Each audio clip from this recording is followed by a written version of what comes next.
ತೋಟಗಾರಿಕೆ ಇಲಾಖೆಯಲ್ಲಿ ಡಿಬಿ ಪ್ರೇಮಕುಮಾರ್ ವ್ಯಕ್ತಿಯನ್ನು ಹೊರಗುತ್ತಿಗೆ ಆಧಾರದಲ್ಲಿ ಕೆಲಸಕ್ಕೆ ತೆಗೆದುಕೊಂಡು 14 ವರ್ಷಗಳ ಸೇವೆ ಪಡೆದು ಈಗ ಏಕಾಏಕಿ ಕೆಲಸದಿಂದ ತೆಗೆದುಹಾಕಿ 11 ತಿಂಗಳ ವೇತನವನ್ನು ನೀಡದಿರುವ ಅಧಿಕಾರಿಗಳ ವಿರುದ್ಧ ಕಾನೂನು ರೀತಿ ಕ್ರಮ ಕೈಗೊಳ್ಳಬೇಕೆಂದು ಕರ್ನಾಟಕ ದಲಿತ ಸಂಘರ್ಷ ಸಮಿತಿ ಭೀಮವಾದ ರಾಜ್ಯ ವಿಭಾಗೀಯ ಸಂಚಾಲಕರಾದ ಡಾ.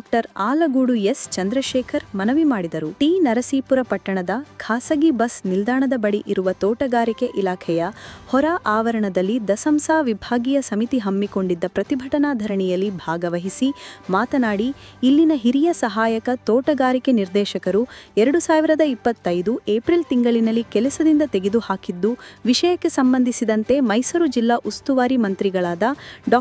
ಎಚ್. ಸಿ. ಮಹದೇವಪ್ಪರವರು ಹಾಗೂ ಸಂಸದರಾದ ಸುನಿಲ್ ಬೋಸ್ ರವರು ಬಾಕಿ ವೇತನ ನೀಡಿ ಕರ್ತವ್ಯದಲ್ಲಿ ಮುಂದುವರಿಸುವಂತೆ ಹೇಳಿದ್ದರು. ಅವರ ಮಾತಿಗೂ ಮನ್ನಣೆ ನೀಡದ ಇವರ ಮೇಲೆ ಮೇಲಾಧಿಕಾರಿಗಳು ಸೂಕ್ತ ಕ್ರಮ ಜರುಗಿಸಿ ನ್ಯಾಯ ಕೊಡಿಸಬೇಕೆಂದರು. ಮಾನ್ಯ ಉಸ್ತುವಾರಿ ಮಂತ್ರಿಗಳಾದಂತಹ ಎಚ್. ಸಿ. ಮಹದೇವಪ್ಪನವ್ರ ಬಳಿ ಹೋಗ್ತಾರೆ. ಅವರಿಂದು ಕೂಡ ಇಲಾಖೆ ಅಧಿಕಾರಿಗಳಿಗೆ ಒಂದು ಅವರ ಫೋನ್ ಮೂಲಕವಾಗಿ ಫೋನ್ ಹಾಕಿಸಿ ಮತ್ತೆ ಒಂದು ಲೆಟರ್ನೂ ಕೂಡ ಕೊಡ್ತಾರೆ.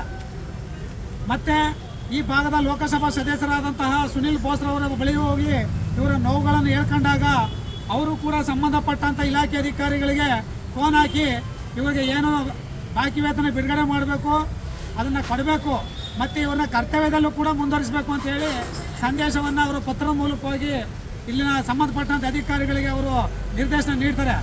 ಆದರೆ ಈ ಅಧಿಕಾರಿಗಳು ಎಷ್ಟು ಬಂಡತನ ಮತ್ತು ಜಗಮಂಡರಾಗಿದ್ದಾರೆ ಅನ್ನೋದಕ್ಕೆ ಒಬ್ಬ ಉಸ್ತುವಾರಿ ಮಂತ್ರಿಗಳ ಮಾತಿಗೂ ಮತ್ತು ಅವರ ಪತ್ರಗೂ ಬೆಲೆ ಇಲ್ಲ, ಮತ್ತು ಈ ಭಾಗದ ಲೋಕಸಭಾ ಸದಸ್ಯರಿಗೂ ಬೆಲೆ ಇಲ್ಲ. ಮತ್ತು ಇದೆಲ್ಲವನ್ನು ಮನಗಂಡಂಥ ನಮ್ಮ ದಲಿತ ಸಂಘರ್ಷ ಸಮಿತಿಯ ಪದಾಧಿಕಾರಿಗಳು ನಾವು ಕೂಡ 17/7/2025 ಜಿಲ್ಲಾ ಮಟ್ಟದ ಹಿರಿಯ ತೋಟಗಾರಿಕೆ ಅಧಿಕಾರಿಗಳನ್ನು ನಾವು ಅಲ್ಲಿ ಭೇಟಿ ಮಾಡ್ತೀವಿ.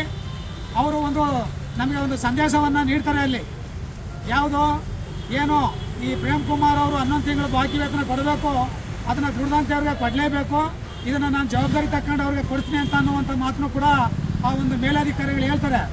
ಆದರೆ ಮತ್ತೆ ಅದೇ ಮೇಲಧಿಕಾರಿಗಳು ನಮ್ಮ ಏನೋ ಅಧೀನದಲ್ಲಿರ್ತಕ್ಕಂಥ ಟಿ. ನರಸೀಪುರ ಜಿಲ್ಲಾ ಪಂಚಾಯತ್ನ ಹಿರಿಯ ತೋಟಗಾರಿಕೆ ಜಿಲ್ಲಾ ಪಂಚಾಯತ್ ಅಧಿಕಾರಿಗಳಿಗೆ ಅವರು ಒಂದು ಮನವಿನ ಕೊಡಿ ಅಂತ ಹೇಳ್ತಾರೆ. ಆದರೆ ಮನವಿ ಕೊಟ್ಟ ನಂತರ ಇಲ್ಲಿನ ಅಧಿಕಾರಿಗಳು ಹಿಂದೆ ಒಂದು ಪ್ರಸಾದ್ ಅಂತೇಳಿ ಸಹಾಯಕ ನಿರ್ದೇಶಕರು ಏನು ಹೇಳ್ತಾರೆ, ಅವ್ರು ಹೇಳಿದ್ರೆ ಖಂಡಿತ ಅವರು ಏನೋ ಒಂದು ವರದಿ ಕೊಟ್ಟರೆ ನಾನು ವೇತನವನ್ನು ಕೊಡಿಸ್ತೀನಿ ಅನ್ನುವಂಥ ಭರವಸೆನ ಕೊಡ್ತಾರೆ. ಆ ನಂತರ ನಾವು ಭೇಟಿ ಮಾಡಿದಾಗ ಇಲ್ಲಿ ಯಾವುದೇ ರೀತಿ ವೇತನ ಕೊಡಲಿಕ್ಕೆ ಅವಕಾಶ ಇಲ್ಲ ಅಂತ ಹೇಳುವಂಥ ಇದನ್ನು ಮಾಡ್ತಾವ್ರೆ.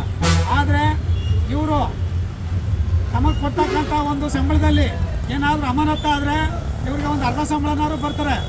ಆದರೆ ಹೊರಗುತ್ತಿಗೆ ನೌಕರರಾಗಿ ಅವರು ಒಂದು ಪೆಟ್ರೋಲು ಹಾಕ್ಕೊಂಡು ಗಡ್ಡೆ ಬಾಗಿಲಿಂದ ಇಲ್ಲಿ ಬರಲಿಕ್ಕೆ ಕನಿಷ್ಠ ಒಂದು 150 ರೂಪಾಯಿ ಬೇಕಾಗುತ್ತೆ ಒಂದು ದಿನಕ್ಕೆ.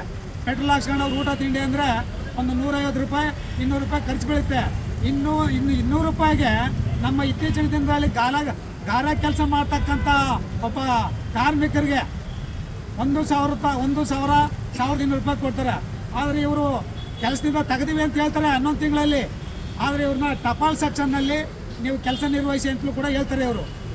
ಇವರ ಒಂದು ವಿಚಿತ್ರವಾದಂಥ ಒಂದು ಗೊಂದಲಮಯ ಆದಂಥ ಹೇಳಿಕೆ ಮೂಲಕವಾಗಿ ಒಂದು ಲಿಖಿತವಾಗಿ ನಮಗೆ ಏನೋ ಈ ಒಂದು 5ನೇ ತಾರೀಕಲ್ಲಿ ಒಂದು ಲೆಟರ್ ಕೊಡ್ತಾರೆ. ಇದನ್ನು ನೋಡಿದಾಗ ನಮಗೆ ಒಂದು ಭಾಳ ಗೊಂದಲಕಾರಿಯಾಗಿದೆ. ಅಂದರೆ ಒಬ್ಬ ಅಧಿಕಾರಿಗಳು ಕೊಡಿಸ್ತೀವಿ ಅಂತ ಹೇಳೋದು. ಈ ಸಂದರ್ಭದಲ್ಲಿ ಕೆಂಪಯ್ಯನಹುಂಡಿ ಆರ್. ರಾಜು, ಕನ್ನಾಯಕನಹಳ್ಳಿ ಮರಿಸ್ವಾಮಿ, ಕೊಳತ್ತೂರು ಪ್ರಭಾಕರ್, ನರಗ್ಯಾತನಹಳ್ಳಿ ಮನೋಜ್ ಕುಮಾರ್ ಸೇರಿದಂತೆ ಇತರರಿದ್ದರು.